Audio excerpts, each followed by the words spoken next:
Now that the 2024 Youth Olympic Games are over and completed, and I've just had a moment to look back on the journey and everything that I've got to do throughout these 2 years of racing, when I started back in March of 2022 and raced my very first race last January in Austria, and since then I've finished 12 qualifying races.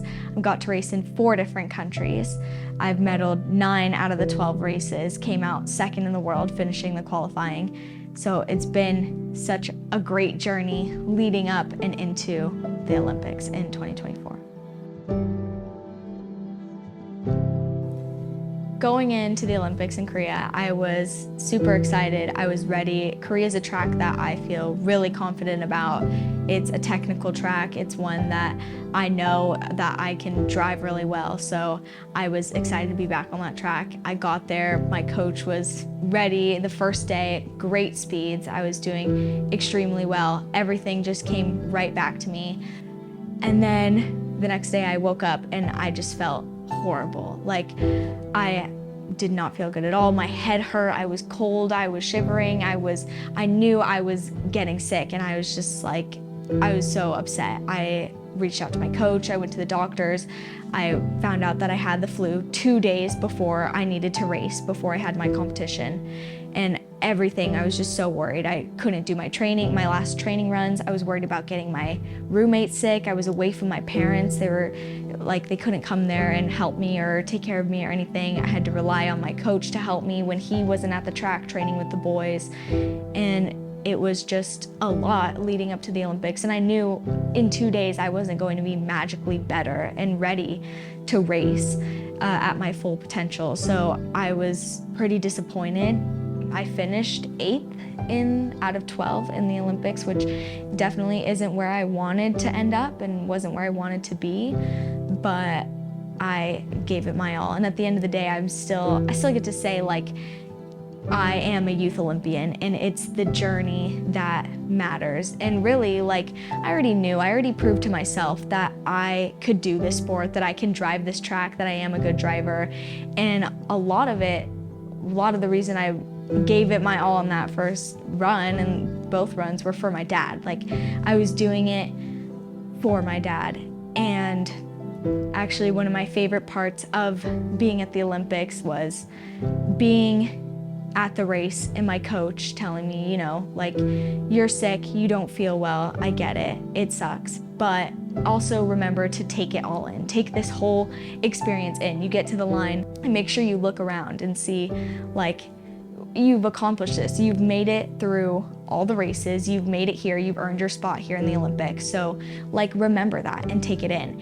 And I get to the line and I didn't want to go. And I look up and I see my dad there and I hear him cheering. And I didn't know he was going to be at the top. I thought both my parents would be down at the bottom waiting for me. And he was there with his cowbell cheering as loud as possible, like louder than everybody, starting a chant, yelling USA. I was so emotional in that moment, like seeing my dad up there, because like just seeing my dad there, like this whole journey started because of my dad. And I was so upset that I couldn't race at my full potential in the Olympics. And I saw like my dad standing there at the line cheering so loud for me. And I just like started like tearing up, crying on the line, literally about to go down for my run. And that's probably why my first run was so good, if I'm being honest, because I just saw him and I was like, this is for him. This is what I've been working so hard for.